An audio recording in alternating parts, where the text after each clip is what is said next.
Time for the 49ers Rush Podcast.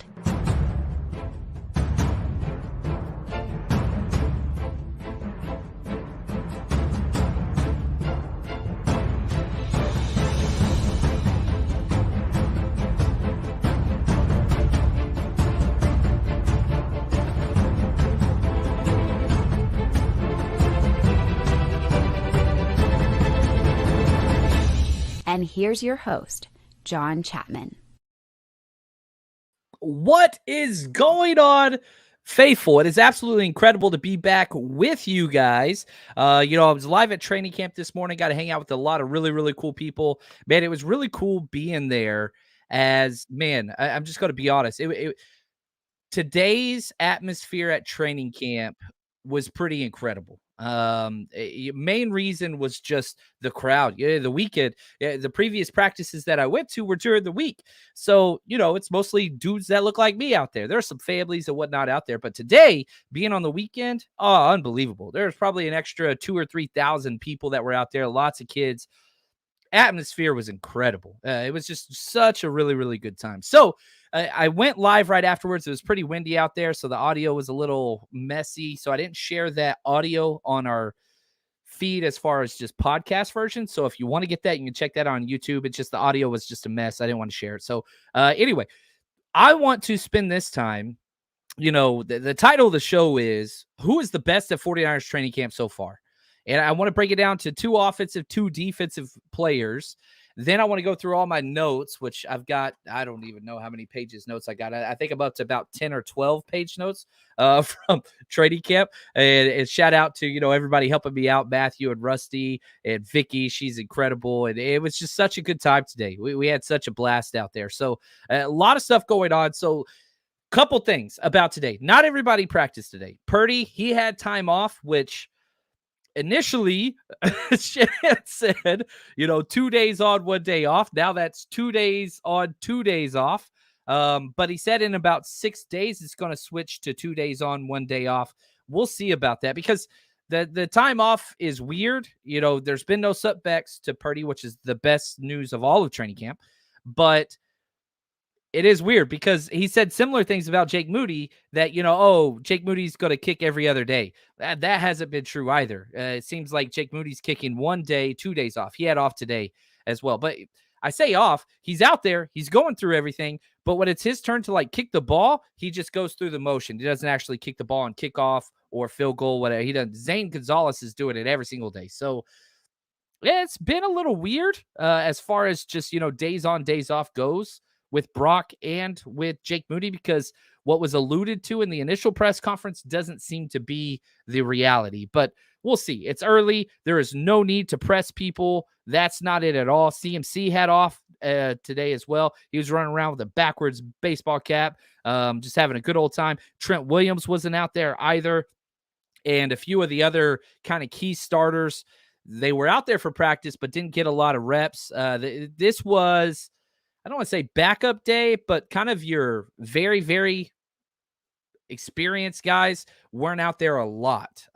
So yeah, we'll see. We'll go through some of that and break down those. What's up, guys? The comments are loading slow over here, but that's okay. Glad to have you guys with us. What's up? #CC. Chuck Finley, the man. What's up, Wally? Appreciate all you guys being here. This is awesome. Hey, Kevin. Hey, Phil. This is what's up. Philip in the house, man. Always good to see you, brother. So if you guys have questions about training camp, as always, load those up in the chat.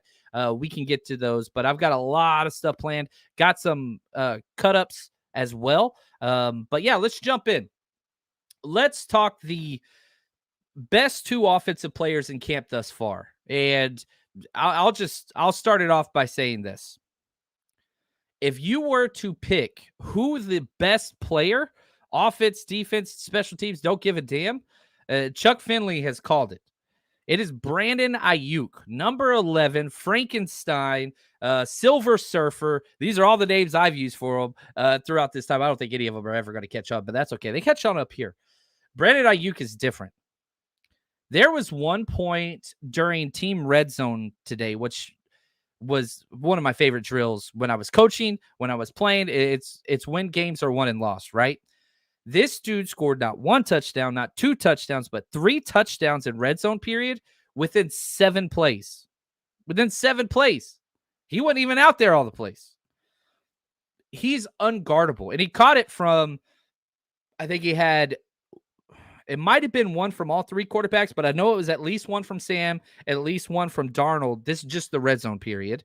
Then he goes and scores a 50-plus yard touchdown in team period from Sam Darnold, deep in breaking route, catches it, turns on the Jets. Nobody touched him. Nobody even got close. And it was really cool because he scores the touchdown and he runs and he kind of goes to spike the ball against the wall, but he was so amped that the ball went high and he spiked the ball off the scoreboard, which was pretty cool look. I'm sure he's going to get yelled at like, hey, man, don't mess up our stuff. But there is nobody touching Brandon Ayuk. And this is kind of where he excels, right? Like the dude just gets the most perfect routes, separation all time. He's just totally different. Now, Kyle Shanahan was asked just moments ago, actually, which it kind of works. Like I go to practice, I record, I drive home, which takes a while. By the time I get home, the conferences are up, then I can watch them, download them, and share them with you guys. So this is turning into a fun little experiment as far as just time goes. But there's a couple things I want to point out. This is a 14-second audio clip from Kyle Shanahan when he was asked about Brandon Ayuk after practice today. And so 2 things stayed out to me. One, we'll talk about what he said afterwards. But just tell how unsurprised Kyle Shanahan is on how well Brandon Ayuk has been playing. I mean, just the way he was all off season, just how much just randomly calling, talking about football, how much he's working out, how prepared he was when we started in phase 1 and 2. You can just tell he's excited. The questions he asks, he's really into it. If that doesn't make you smile, if that doesn't make you happy, if that doesn't get you excited for what is coming, then yeah, right there. Well said, Chuck. Hell yeah, baby. It's impressive what this kid's doing, Brandon Ayuk. I'm just telling you, it's a big deal. Because the fact that, okay, you got to go through the journey. He gets drafted COVID year. Weird as hell. Debo's hurt. Team's not good. He still had a pretty good rookie year. He led the team in receiving yards his rookie year. Sophomore year, doghouse. Guess what? You're not God's gift to football world. You've got to block better. We had to play you because we had nobody else. You've got to step up your game. If you don't, guess what? You didn't even start week 1. Trent Sherfield started week 1, 2021. You remember that? Well, then you go all the way to the NFC Championship, comes back the next year, turns into Frankenstein. That's why we call him that. Fred Warner turned him into a damn monster. And ever since then, dude's just a killer. I don't know what else to say. He was a finesse, undersized wide receiver. And I'm not trying to throw shade or be insulting here, but that's just what his game was. Now he is a stone cold killer. I mean, he is mean. He's amped up. He's talking trash all the time, as physical as you can get on blocking. And dear Lord, this separation that he has created, it's just, I don't, man, I freaking love it. Look at this. Daniel Walls. What's up, man? He said, finally caught a live show watching from New Zealand. Man, that is awesome. Daniel, thank you so much. Really appreciate you from all the way around the freaking world. That's what Faithful's all about. I love it. And so, going back to just real quick, that clip from Kyle Shanahan, he says he's calling me to talk about random football stuff in the offseason. It's not a switch. Whenever I was coaching, whenever I was teaching, the message was always the same. Whenever you're teaching kids, I taught seniors for 16 years, and you would talk to these kids that just kind of didn't care too much. And the sentiment was always the same thing. It was like, well, once I get to college, then I'll try. And I would always try to harp on them like, you know what? That's awesome. And I'm glad that you have that motivation for your future. And that's huge. But do you know what the number one determining factor for college GPA is? It's high school GPA. This idea of, oh, well, once I get there, that's when this will happen. That's sadly, for some people, that works. I would argue for the vast majority, that is not the case. We saw it with Debo last year, right? Contract stuff, trade rumors, trade demands, all those different things, whatever else, came in not as Debo. And what happened? I mean, he was still good, but not Debo good. Now this year, it shows. And so this idea of just waiting to flip the switch, that is just not what life is. And that's not what football is. Now, in the back of my mind, I got somebody screaming, oh, well, Nick Bosa, then he's going to be going through this. Not so fast, my friend. The reason why I will say this and why I'm not worried about Nick Bosa at all, he is the consummate pro and has a harder workout regimen than almost any other player in the NFL. Him and Joey Bosa are insane. So while, yes, I do want Nick Bosa to sign, I predicted he would sign on Friday. I was wrong. I'm mad that I was wrong, not because I'm wrong, but because Nick Bosa is not with us currently. But he is the one player that I'm not too stressed about, like coming in out of shape or whatever. So it's a little bit different. And let me applaud everybody else, because when the Kittle thing happened, when Warner happened, and when Debo thing happened, everybody's like, sign this guy, what's going on? And people were getting upset. The 49ers social media has been pretty damn chill, which I love, because that's not usually the scouting report would say that's not how they handle things. But on the Nick Bosa whole side and standpoint, they have. So great work out there. That's all I got to say. Great work out there. Now, if I'm going to stick with the other best offensive player, and this one was kind of difficult. I had kind of 4 names that I wanted to choose from, but only 2 of them were kind of starters. And maybe this is my own, my own thing. I'm going Jordan Mason. Now, not that he's been anywhere close to Ayuk. There's a giant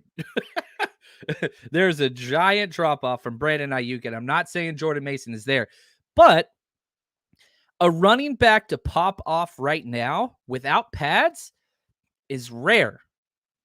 And what he has been able to do, he had a drop pass day 1, and I was really frustrated because that's the one area I want to see him improve in. The eye test is just different. And, today CMC didn't practice. So Elijah Mitchell was 1, Jordan Mason was 2, TDP, then it was LeBourne. You can go down and down and down. Jordan Mason, different. Jordan Mason looks different. The eye test is different. Now, he did fumble a ball today, and I got that in my notes, and I was pissed off. He did also, at the end of a huge play down the sideline, he kind of turned and was coming back, and defender knocked the ball out, but I think the play was over or out of bounds. But still, I think that it needs to be included in the context. I'm not too concerned about Jordan Mason. I don't think he fumbled at all once last year. Actually, I want to look that up because I've been saying that loudly out loud. And if that is not the case, then I want to correct that. So if we look at what Jordan Mason did last year, no fumbles, 0 fumbles. Man, Jordan Mason played in 16 games last year. Played in every damn game. A lot of that was special teams for sure. But, 43 carries, 258 yards, and he played in all 3 postseason games. He played 19 games, undrafted free agent on that roster last year. That is, I don't think I knew that. I don't think I knew that, but no fumbles. And, just the closer. Dude's just a baller. I'm excited to see what he's going to do. So Jordan Mason stood out to me. Honorable mention, back into the roster, guys, 2 wide receivers stood out. Tay Martin, man. I freaking love this kid. 86. If you've never been to training camp before, every team does it differently. Some teams have 3 fields, whatever else.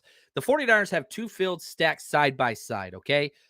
And it's kind of divided up into halves, right? So there's, you've got wide receivers and quarterbacks and tight ends over here. You've got O-line over here. You've got D-line on this field in this corner. You've got linebackers, secondary, whatever here. And so at any given time, there's 3 to 4 different groups going full time. So you kind of have to train your eyes. And as a coach, you kind of get used to this a little bit, depending on, because when you're a position coach drill, you just care about your own 5 guys. When you're a coordinator, you care about your whole field. And when you're a head coach, you care about everything, including the, the traders and the athletic staff and everything's going on, right? So having experience in that, you kind of get programmed to pay attention to everything.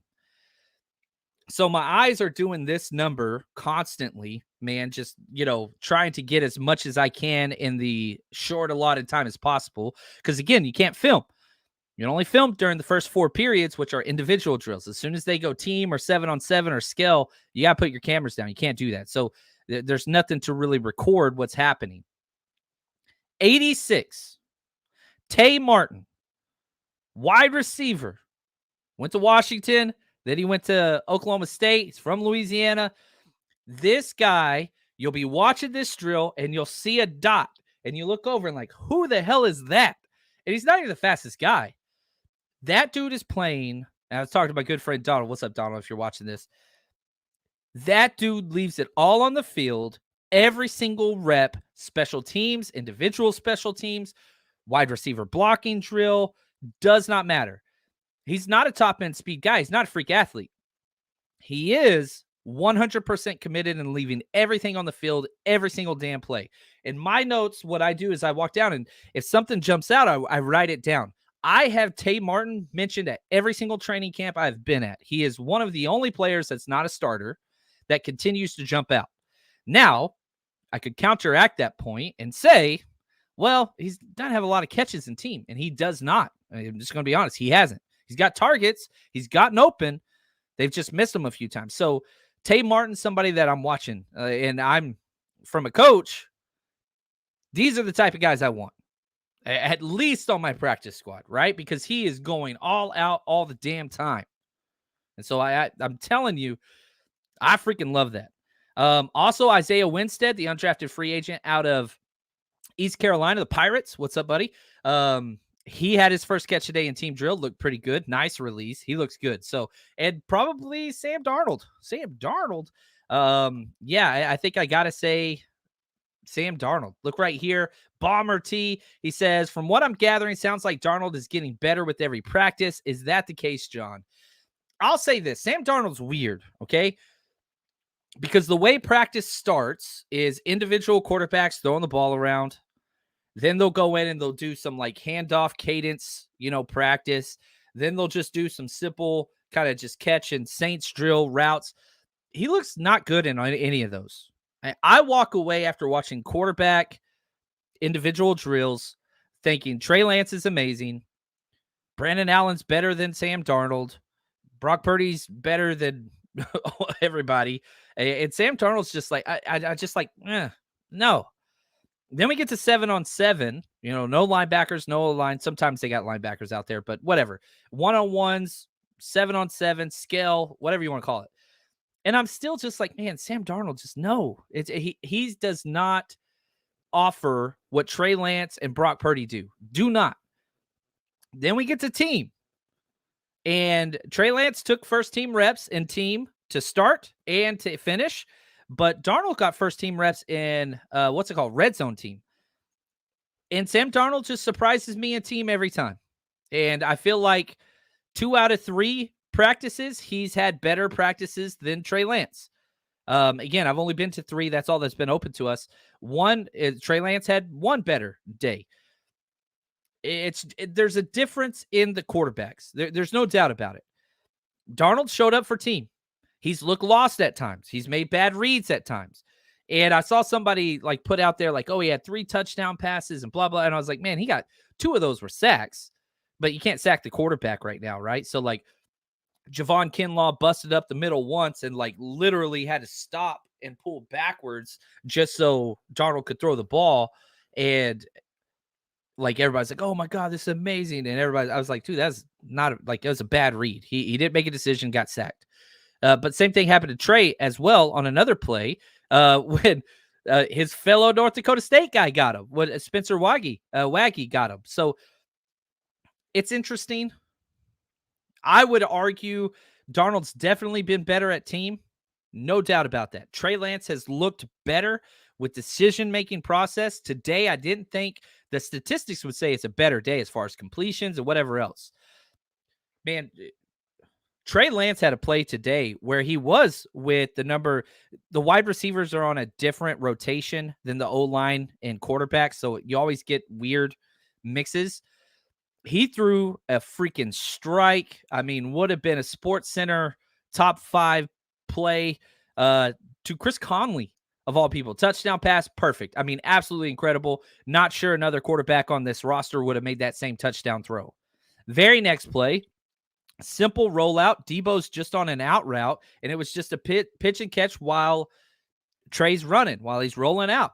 And overthrew him, just outside of his hands, a good 3 to 4 yards. Like, Debo couldn't have caught it. And it was just like, man, that was just a pitch and catch. Next play, fumbled snap exchange. And so I keep going back to this, and I'm a Trey Lance guy. Like, it's funny. I have gotten emails and DMs, like, whenever I praise Brock Purdy as, whatever, calling me all kinds of things. And I'm like, I don't think people understand. Like, I'm a Trey Lance guy, and I have been since day one, but doesn't mean I'm going to skew my coverage. Trey Lance has not been consistent through camp thus far. It is early. Are the flash plays there? Hell yeah, they are. Are there 1 or 2 plays every single training camp with Trey Lance where your jaw drops and you're just like, damn? Yes, they are. The first 2 practices, I walked away saying Trey's decision-making process and quick kind of sped up clock, beneficial, great. I didn't feel that way today. So 2 steps forward, 1 step back. That's kind of the way I see it. But again, you look at the completion percentage or whatever else, a lot of people are going to be saying today was a good day for Trey and the other day was bad. I disagree with that sentiment. I really, really do. Because did he have a turnover? No. But he couldn't get out of his own way. And one of the things that made Brock Purdy or even Jimmy Garoppolo who they were is stacking good on good. This is a phrase that I take from Johnny Dell, Johnny Dell's Football Academy. I doubt he's watching right now, but he is just the best on best. When you stack good on good, drives are sustained and wonderful things happen. So far in Trey Lance's short career, and I know he's only played in a few games, injuries, weather, whatever else, fill in the blank, I don't care. He's struggled to maintain those stacked positives. And today was that. Now, the strike for a touchdown, if I could have filmed that and showed that, it would have got 2 million views. And everybody would have said, new QB1. But that's not the whole story. And sadly, social media, this is just the way that it works in today's world. So, I don't know. Sam Darnold's good job. And I freaking love it. And again, I was talking to somebody else and today, I think it was, I don't remember who I was talking to, but the question was, okay, if Sam Darnold starts every single game for the 49ers, how many games will the Niners win this year? And I said, probably 11, 12. Like, all right, Brock Purdy. I said 13, 14. And they said Trey Lance. And I was like, man, probably 10 to 14 because I don't know. And I don't think the 49ers know either. And part of me says maybe Trey doesn't know. He's just not getting the work. And splitting all these reps and all that stuff, that probably doesn't help. But that's the reality, man. And I don't think... Has he gotten a fair shake? I don't know. I don't care about fair. I said this on the show before. Like, I would rather my son drop the F-bomb than say that's not fair. I can't stand that because life ain't fair. I mean, you guys don't look as good as me. You know what I mean? That's not fair. Y'all don't have this. It's a joke. I'm joking here. Kind of. I am pretty. But anyway, so the quarterback talk, hopefully that's what it is. I'm excited about tomorrow. Brock Purdy's going to be back. He's going to be practicing, says Kyle. You always got to kind of hold those things in check. And again, like I say this kind of tongue in cheek, I love Kyle Shanahan. I'm so glad he's our coach. I think a lot of times that he's very honest, almost too honest, except for when it comes to those injuries, man. Those injuries, you never freaking know. And again, I mean, he just said last week, oh, yeah, 2 days on, 1 day off, and then not really. And then, oh, Jake Booty, 1 day off, 1 day on, not really. So I don't know. He's always going to kind of move the goalposts there, but that's okay. That's okay. Now, let's go to the other side of the ball, and let's get to our top 2 defensive players so far. And this one was fun. Today was a fun practice. But before we do that, real quick, if you're going to any games, You got to come party with us. Going to 49ers games is awesome. But what's even better than that is going to 49ers games with the faithful, joining the community. And we got you covered. The 49ers Rush Road Trip is going into its 4th year of bringing the faithful together. Night before parties, tailgates the day of. We got you covered. Go get your tickets at 49ersrushroadtrip.com. All right.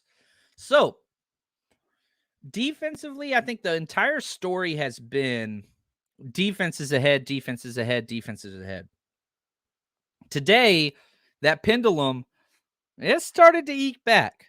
Now, the thing that I'm curious is when the Pats come on, will that accelerate the defense or will it accelerate all these 49ers players, Debo, Kittle, Kyle Juszczyk, these guys who have been relatively quiet because, again, part of what makes them so special is their physicality that they bring to the game. It's hard to do that without pads because they're not tackling, and they're still not going to be tackling, but it will be a little bit more evident, I think. So defense, let's talk about this, okay? Because I think the overall best defensive player this entire camp has been none other than Talanoa Hufanga, our all-pro linebacker. And so at some point you're like, okay, he got all pro last year, but, and this is the stuff that, kind of, but there wasn't really a lot of good safeties. No. I don't think we're close to where Talanoa Hufanga can be because his instincts, like you think like instincts are huge and they are, especially at the linebacker and safety positions. But good Lord, this kid is everywhere. It's just like he's got like a teleport button, and it's just always where he needs to be. And I'm gonna keep screaming this because we haven't seen it yet. When the Niners hired Steve Wilks as their defensive coordinator, this was the main beneficiary, Talanoa Hufanga. And it's already showing early. Now, Huff was asked 2 days ago what his thoughts on Steve Wilks was, and kind of all those things. So here's a quick 30-second clip just on Hufanga talking about his new DC, Steve Wilks, who's been awesome in training camp. You see Wilks everywhere. He does not let anything slide. Whew, that dude, he is on top of everything, especially in the secondary. A lot of knowledge. I say that, being in the secondary room with him is different because I don't think I've been in a room with a defensive coordinator in a secondary room, and so it was really unique and it was really cool for me. And during OTAs, being able to establish like a routine with him and understanding like I can ask him any questions back there and really get feedback immediately. You don't have to go through a couple guys just to get to a coach. So for me, that was like a pretty cool opportunity. Just seeing the knowledge that he brings to the game is like unbelievable. So. Just very blessed for sure. Oh, I love it. I love it. Right here. And again, like if you know anything about Huff and have seen any of his press conferences, he's probably the most humble and chill and like just down to earth dude that exists. And anytime you ask him a question about himself, he always turns and talks to somebody else. It's just kind of what he does. David says Huff is about to blast off the season, which is crazy. He was an all-pro. Oh, yeah. Right here, Donald. Huff, a great mentor, too. He's out there teaching everybody. There's no doubt. And the fact that Jair Brown gets to just come in and just sponge. Just be a sponge. Be a sponge. You don't have to play right now. Don't even have to play right now. You just sponge everything up. It's the best thing for him. And I can't say Jair Brown's one of my top 2 players, but he's definitely one of the top 2 most intriguing players when they're on the field. I cannot look away, man. Like, it's like my eyes just watch him. It doesn't matter what the hell he's doing. Jair Brown shows up. That dude, yeah, they got it right. Anyway, that's what it is. Look right here, Coach. He says 49ers would save a lot of money if they extended BA and Huff right now versus next year. Both those deals will get done. No doubt about it. I'm not concerned at all. The good news is I don't think either one of those are going to be huge. Hufanga, you've got time on. He's only got 2 years. This is his 3rd year. So you would probably extend Huff next year. I mean, he's getting pennies on the dollar right now. So you got one more crazy super cheap deal. Ayuk will get done, but again, after this one, if you're Ayuk, you don't want to sign your deal now. You want to sign it later. Yeah, we'll see what that looks like. But yeah, Coach Cruz, those guys aren't going anywhere. They're going to be here a long, long freaking time. That's all I got to say. Right here, look at this. Between Wilkes trading and Palomalu, Huff is going to be a problem. He's getting so much good stuff. David, Tig Brown should be taking notes on Huff. Our safety room looks legit. Yeah, so today was interesting because, again, kind of how I said earlier, a lot of the key vets were kind of getting a little time off. Not necessarily a day off, but like when they went team, Gip was on the sideline. Like a lot of guys, Warner was on the sideline most of the time. Like your studs, your vet studs were kind of whatever. But the thing that upset me, and I shouldn't be upset about this, and I apologize if this comes off in a negative way. I don't want it to. You know, you move Fred Warner off and you move Burks off, Oren Burks, and you move Gibson off, and you put out George Odom, who, let's just be honest, like he's a vet, but we don't want him being in that rotation. Like we want Jair Brown in that rotation. You move off Warner and you put in DFF. And, you know, I understand the Niners like DFF way more than I do. And I love DFF as a special teamer. I do not like him as a linebacker. Personally, I just don't think that's his fit. You don't put out there Marcelino McCurry Ball. You don't put out like, you know, these high-end Curtis Robinson guys. And I'm just like, why? Why are they doing this? But part of this is culture. You respect the vets, especially early in camp, and you always give them the opportunity first because they have earned it in their time. They have put their time in. So I understand that. But part of me is just like, give it to the rookies. Like, you know what I mean? Like, I want the new toy. And so that's something maybe I got to work on, is not to be so caught up. Like, I want these young, high potential type guys getting those snaps. But yeah, man, why wasn't Tig out there in those? Ugh. Anyway, we'll see there. You know, right here, Huff, 9 sacks this year, says Chuck Finley. Man, I like that. If you look at how many sacks, Hufanga got 2 last year. That's it. But, man, 9 would be incredible. I don't see 9. Now, the Niners are blitzing a lot. And I'm going to say this, and I kind of disagree with myself as I'm saying it, and I'll add context to this. My second favorite player so far on defense, and it shouldn't be a defensive lineman, but it is, it's Drake Jackson, especially today. Now, this is a little recency bias. Drake Jackson had a hell of a day. He had a hell of a day. And I think one of the things that keeps standing out to me, probably the play of the day defensively, the play of the day defensively today was Drake Jackson. And it's not what he wants to be known for, but whatever. They blitz a linebacker straight up the middle. This is on team drill, ones versus ones. They blitz a linebacker. And it's a rail route for Elijah Mitchell. And a lot of times people call it a wheel route. It's not. A wheel route goes up, fakes the out, then goes deep. A rail route is, most of CMC's routes is you go from the shotgun position where you're right next to the quarterback, and you literally just run to the numbers and go straight upfield. There's no fakes. There's no anything, right?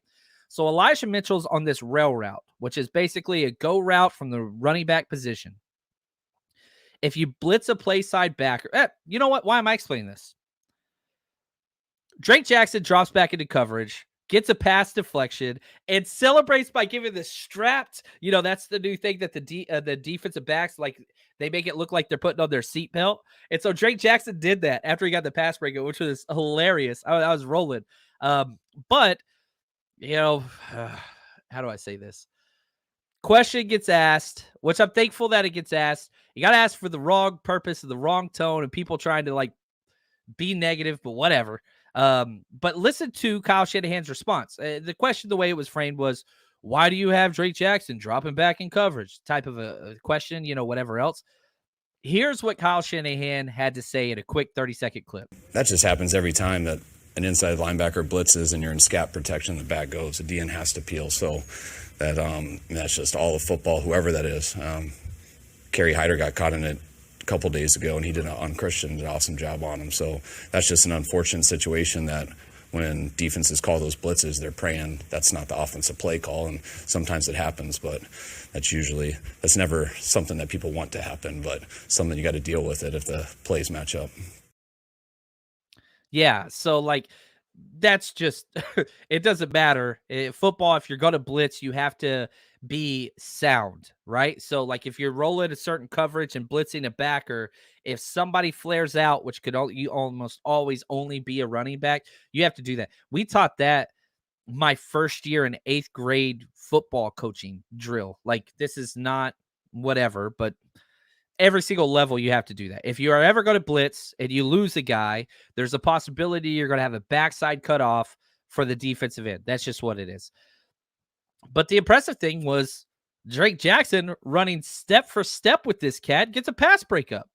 It was absolutely perfect. It wasn't even a bad pass. It was a good pass. It was just better coverage. Which USC would make him drop back all the time in coverage. But anyway, that's a whole nother thing. It was a hell of a play. And Drake looks different. His attitude's different. His body looks different. He's playing different. Pads aren't on. They're not on yet. But you could not be happier with what he has put out there. Now, some honorable mention players. Deshaun Jameson, undrafted free agent, the highest paid undrafted free agent for the 49ers, cornerback. Dude's playing well. And if you watch the Ayuk press conference today, he got mentioned by Ayuk. He said 22's out there balling.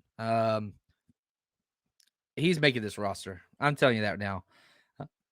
It's just what it is. Now, sticking with the cornerback position, Ambry Thomas understands his put up or shut up time.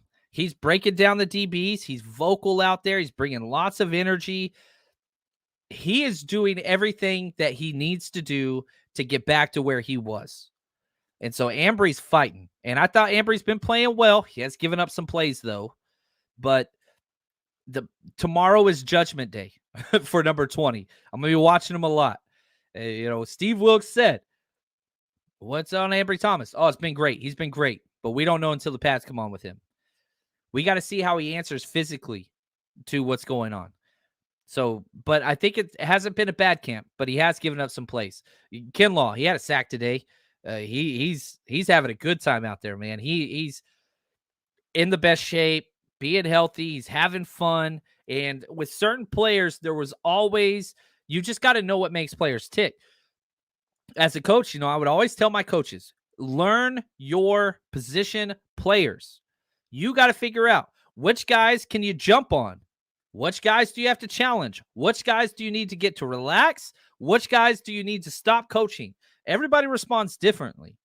Kinlaw seems like the best player whenever he's having fun. He's out there today wearing shades during alignment drill. He's dancing. He's having a good time. And it showed in team. That dude was tearing people up. So we just got to wait and see. And again, Kinlaw as a third defensive tackle, guess what? Maybe the weight's off his shoulders. Maybe the pressure was too much. Maybe the health and all those things and whatever else. As a rotational defensive tackle piece, if he could just do his job and be stout against the run, that's a win for now.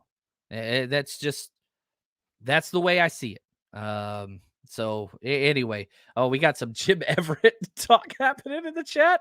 Ooh, I look away for 2 minutes and you guys are talking Stetson Bennett and Jim Everett. Good Lord. What did y'all do? What's up, Sin? How are you? Jim Everett? Really? That's okay. Just to help everybody, just in case you don't know who Jim Everett is, he is not great. He made 1 Pro Bowl his entire career. That ain't it, bro. Jim Everett, the great. He's got 203 touchdowns and 175 interceptions. Come on, man. We better than this. The only great thing was that he's drafted by the Oilers. That was about it. But did he beat up Jim Rome? That is true. That was pretty funny. I enjoyed that. Anyway, I digress. I would like to get to my randoms let's just go through some of the things that I saw as far as just rotations and go through my notes. And it's chicken scratch. I'm standing up and filming and writing at the same time and talking to people, so it's a mess. DFF continues to get first team reps. Today was first team reps at Sam and backup Mike whenever Warner went off. I didn't like that at all. Ambry Thomas is now the third cornerback, or at least he was today as far as rotations. He was third. In the past, it was Samuel Womack. Now, as far as outside, Ambry got those third team, or like not third team, the third corner, right? So it goes Charvarius Ward, Demo, Samuel Womack. Today, Ambry was getting those third team reps. Jamison got bumped up as well. Austin Bryant, he's working with the twos.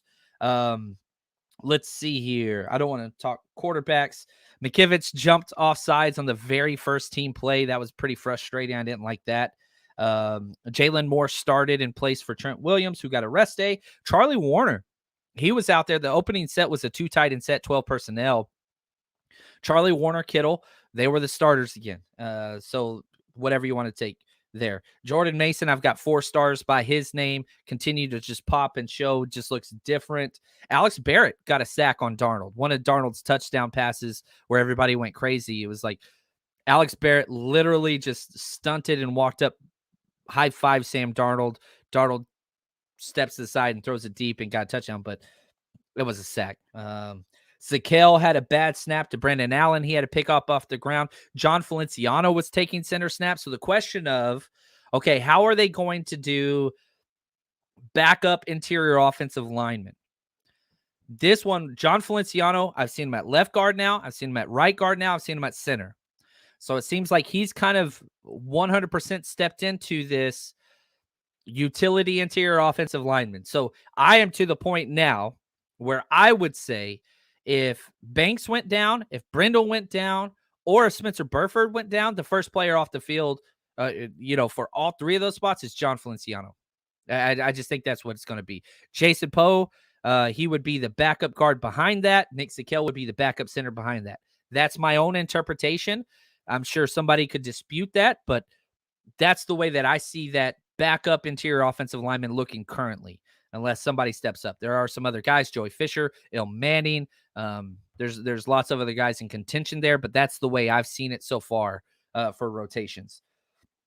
Let's see here. Ronnie Bell, the rookie, who's been doing a lot of slot stuff. He was playing Z today, the Debo role, which was interesting. So I like that he's getting looks at 2 separate spots, not just a slot guy, but also, he was a Z today, which was interesting. I don't know the situation that took place. They were huddling. I don't remember the quarterback, but the quarterback starts to make the call. I think it was Trey Lance, and he looked up and he's missing somebody, and he's like, "Hey, come on, we're missing one." And so Ronnie Bell came out there, so he knew where to line up, he knew the play and whatever else, but it was in a spot I haven't seen him at. So it's part of the rookie drill, right? You're going to see some players get some spots and mess up, and he missed his chance there, but whatever. Ayuk again, 4 touchdowns. Moody, I don't know what the hell to do with that. But yeah, so those are some of my main scribbles that I've kind of taken away from there. Akshay, how are the rookie tight ends looking? They're getting snaps. I'm seeing Braden Willis more than Latu, but this wasn't a day for tight ends. I'm just going to be honest with you. I think, how do I phrase this? I saw a lot of Dwelly. I saw a lot of Warner. It's almost like every day is different. So it seems, and again, I'm through 3 practices that I've been to. It's like, they're like, all right, backup vets. All right, backup rooks. Like, they're just deciding. Today was a backup vet day. Pads come on tomorrow. And I think the most important thing for Cameron Latu is you've got to demonstrate that you belong in this league physically. Remember, this was the lowest graded pass or run blocking tight end in the entire college football landscape that the Niners drafted. The body says he can. The willingness, that's what John Lynch and Kyle Shanahan kept going back to, the willingness to block and be physical. We got to see it. Pads, come on. Football reveals character. I need to after I finish here, I need to make myself a priority list of, hey, watch these things. And, if you're one of our Patreon members and you support this show and there's something specific you want me to watch, I will listen to whatever the hell y'all got to say, especially if you support the show. So if there's something that you want to watch, you just let me know. DM me on their Patreon. And if you haven't joined Patreon, I don't know what you're doing, because as soon as these preseason games start here in a week and a half, all 22 breakdowns, every play, offense, defense, special teams. It was hard to get special teams for preseason last year, but I'll try. So yeah, if there's something you want to know, just please reach out. Austin Bryant is a problem. That dude is a speed rusher. His get-offs, it's on par. I'm not sure what else he can do. I don't think he's an every down player. I don't think he's a 2-down player. I think this is a 3rd and 10 or longer player only. And I'm all right. That's about it. That's all I can see there. So, but there's a role for that, especially the Niners are light at defensive end anyway. JP, BA is going to get better and better. I don't know if he can get better than he is right now. They can't stop him in flag football. You put those pads on. Oh, there we go. I don't even know what to say there. So you take that for what you want. Jay Campbell, how's Jair doing? He's doing well, just not getting the team reps too much. And whenever he is, they're not going around him. So they're staying away from him. So he's doing his spot drops very, very well, because he's kind of taking away the angles in the passing game. But again, there's no tackling. So there's no thumping. There's no anything. It's going to be time to kind of see what he can do as soon as pads come on tomorrow, which I am so excited. So excited. Right here, Filiberto. Who's looking like the favorite to start next to Warner and Greenlaw? Oren Burks. He was the guy the first 2 days. Today he wasn't, but if I was picking, I want the vet there now until one of the rookies takes over. I think eventually that Sam backer spot that Aziz was at will be Jalen Graham's. But right now, I want Oren Burks. Oren Burks played so well. 6th highest rated player for the entire 49ers defense last year. When he filled it, here's my thing, okay? And again, I think I talked about this when we were recording with Steph and Wayne. You've got 2 elite playmakers at linebacker with Fred Warner and Dre Greenlaw. Why not go with the savvy vet that starts so many games and just does his damn job? Oren Burks is what I see with Tayshaun Gibson. Like, just don't make mistakes. That's it. Just don't blow it. And he's a great tackler. He knows where he's supposed to be at all times. That's what I want early, until it's obvious that one of these young rooks or young, Curtis Robinson and Marcelino McCrary-Ball, they're not rookies. They were last year, but Curtis Robinson's 2 years removed, but whatever. Until they prove that it's their job, go with the vet. Go with the vet, because we've got good tape of him in that role already last year. So take that. Right here, Josh, what's up, brother? He says, sorry if you mentioned this. Anything about Bill? He looks quick, but I haven't really seen too much to jump off yet. But I am not even looking at defensive linemen yet, because pads aren't on. So in the angle where the D line work out, it's rough. It's a rough angle to watch just from where they have us. But yeah, that's one of the things I'm going to be looking at, Josh. So thank you. I really do appreciate that. Let's see here. Akshay, I'm so hyped for this season. So stoked for the preseason. Yes. I love it. I absolutely love it. You guys are the best, man. What are the chances? This is Jay Campbell. We keep 4 quarterbacks. Seems like Allen would be picked up before he hits the practice squad. Yeah, I do not see that as a possibility. 3 is a stretch. Most teams keep 2. Some teams keep 3. No way you keep 4. Or if you do keep 4, it would be one of those Kyle Shanahan sneaky sneaks where, all right, there's 4 on the initial roster, and then somebody sprained their ankle. We're going to move them to the IR afterwards, which I hope he doesn't do that, because that's not best for the player a lot of times. I do not see us keeping 4 quarterbacks at all. Do I think we're going to trade Trey? I don't understand why, unless the team's willing to overpay. If somebody offered me a first, okay, that's a conversation I'm more than happy to have now. But no, I not with what this team has been through. You paid the salaries and you spent the draft capital. You've got 3 capable quarterbacks. That is not a negative. And I know people are going to spin articles and why they should trade and blah, blah, blah, blah, blah. Buy low, sell high. So, right? That's the way to go. There's not a buy high, sell low. That's what the 49ers would do if they got rid of Lance currently. And so I'm not doing that for a second and third pick. Niners have so many picks next year. They're loaded. They're loaded. They've got a first, a second, 3 third rounders. You're fine on draft capital. Unless you're getting a first. If you're getting a premium pick, then we can have a conversation. I just don't see how a team's doing that. I just don't see it. JP, how's McCrary Ball doing? He looks solid, man. He looks solid. And so, yeah, McCrary Ball, I just don't know where they're moving him everywhere. Mike, Will, Sam, special teams. He's going to be out there. And so I don't know where they're going to finish with him. I'm frustrated because DFF seems to be ahead of him, and I don't like it. Not from a linebacker standpoint, right? But I think he's going to shine when these pads come on. Oh, Vicky. Victoria Morgan, thank you so much for allowing the opportunity for so many people to go have a good time at camp. You are incredible. Little sister, she's the best there is. She says, what game are you looking forward to most? Ooh, that's a good question. That's a good question. So it has to be one of the games we're going to. So here are the games if you're watching this. These are the games we're all going to. I'm excited about week 1, but that's just kind of a cheap answer. I'm going to go week 5 against the Dallas Cowboys and then week 8 against the Cincinnati Bengals. I think those are 2 of the best games on the schedule. Man, Jacksonville, though, that party is going to be incredible. I think Jacksonville is going to be a really damn good football team. So, yeah, those are huge as far as just a football standpoint. But Thanksgiving weekend, yeah, I think that's probably number 1. My family's coming with me. Already bought our tickets. We're going to be flying up to Seattle. We're doing a Thanksgiving Day tailgate right next to the stadium.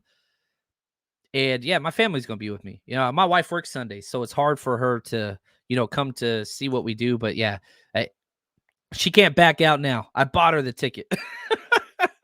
And if you're going to any of these, guys, 49ersrushroadtrip.com. Go get your tickets, whether it's the night before, road parties, tailgates the day of, home and away. We got you. 12 games this year. Come hang out with us. Support the program. And, man, I don't know how I should do this. I need to probably put this out there to you guys. For home games, right now my plan is I've got 3 55-inch TVs, tables, grills, all this stuff that I'm bringing with, you know. Right now, my plan is just to rent a U-Haul, like a U-Haul van, and just load that thing up every Sunday. But I don't know what the best answer is. I thought about renting like a small 3x5 trailer, but I don't have anywhere to keep it at my house. I can't keep it here. So I don't know. If you guys have any solutions and you're out there, we need your help, baby. So reach out to us, 49ersrushpodcast@gmail.com. Let us know. Let us know. And we also are going to be looking for a couple extra cooks for some of our home tailgates. Sam the man is going to be doing most of those, but we need a cook for about 2 or 3 games. So anyway, if that's something that you want to do, we want to have you out, and, you know, we'll incorporate you into our crazy mass rush tailgate party.